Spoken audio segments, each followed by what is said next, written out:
welcome to Beware of Spoilers. I am Adam.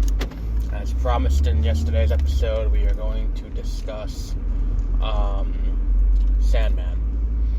2 new episodes, stealth dropped.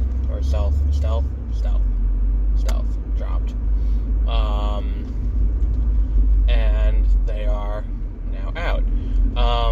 When the Sandman was first announced, the initial order, or the initial what we were told was going to be, was just going to be, the Doll's House and Preludes and Nocturnes. There was no indication that they were going to get into the third arc at all. But we got 2 episodes, or 1 episode that's, 2 issues in it. And that would be Dream of a Thousand Cats and Calliope. So, for each, Dream of a Thousand Cats is the one with the cats, where you have the cats who go out and listen to the one cat who tells her story of meeting with Dream and talking about, why cats are subservient to humans after seeing her, after seeing her kittens get murdered by a human. And it's one of those things where it's like, they do such a good job of just bringing out, like, the sadness and despair that comes with that. They do such a great job, even in this animated, episode, which, it's animated, it looks really cool, it looks like an oil painting. There's not a ton of motion in it. But they still manage to elicit the emotion, and it's a really well done sequence. And that whole episode's kind of awesome. Neil Gaiman has a small role in it as the Raven, or Crow,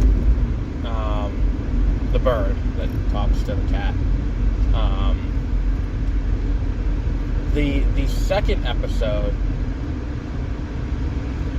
is The second episode is Calliope, and Calliope is fantastic.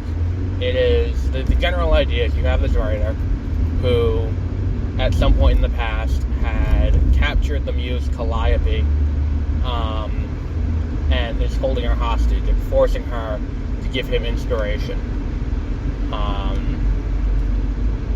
He then hands off the muse to a new writer, Arthur Darvill, and Calliope wants to escape, rightfully, because she's being held against her will. So she reaches out to her ex-husband, Dream, and they plot an escape. But it's such a well-done episode. It has this, like, almost biblical morality cautionary tale to it that works very, very well for it. And the you got like an all-star cast. You got Arthur Darvill. I forgot the name of the actor who played what's his name? I almost said Alistair Smythe, but that's a Spider-Man character. The other writer who gives him Calliope. It's gonna come to me. I just know it. But it is such a well done episode. And I hope that this is how they handle this arc, because I feel like, and I felt this way when I listened to the audio Adventure 2, where it's like, if it's collected together in a series of comics, it makes sense for this to be like an arc that's going to happen, where it's like, we're going to do all of these little things. I just think that in the, if you're going to do one big thing, then doing it for half a season, all these little vignettes almost, doesn't really make a ton of sense. Someone could probably tell these traffic enforcement officers to spread out and not be in the same 12 feet of each other. So, all things considered, I think that the Calliope episode does a little bit better, only because you get more out of it, and I think that they're not equal length. The Calliope episode is definitely longer of the two. That are smushed into a 1 hour period. I want to say it's 20 and 40 instead of 30 and 30. And just so that it gets more time to develop and all of that. But within that confines, it does work very well within that short period of time. What else was there that I wanted to address with Calliope? And if they're going to do this, I would rather they do this, especially when you get into... I don't know how they do the one with the girl who turns into material. So that's a DC character. I don't know if necessarily they can do that properly. Right, where it's like ending off, ending off that arc. Like when they did it in the audio adventure, ending off the first season with the third arc, which is like all a bunch of vignettes, didn't make a ton of sense to me. It didn't feel like there was necessarily what's I'm looking for here? Like there was necessarily a reason why that needed to happen the way it did. It just doesn't strike me as the kind of thing that is super helpful. Like it's kind of anticlimactic, where it's like after you do the Doll's House has a very straight sense of finality to it, where it's like this is, there's a story here that goes across multiple issues, and then we get to the end and there's a sense of closure to it, which is why ending off season 1 with the Doll's House makes a ton of sense instead of ending it with that one.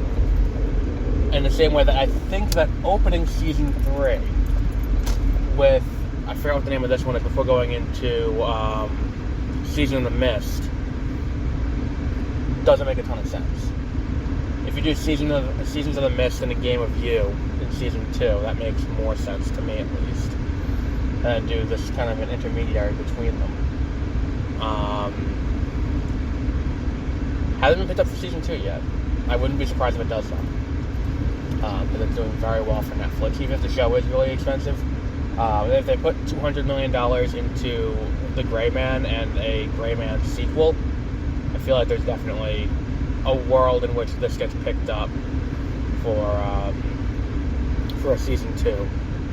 They're just so well done, and everything about it is great. But yeah, we'll wrap up there for today. I think we've covered enough for this episode. Go check it out. It's on Netflix now. Calliope and 300,000 Cats. It's the last episode. If you go to season 1 on Netflix for the Sandman, it's the last episode that is in season 1. The one you haven't watched yet. So, next episode will be Harley Quinn. And then the episode after, and then we also have 30-minute reviews later today for Mid-Year Top 5. A little late, but Mid-Year Top 5. So until then, have a great rest of your week.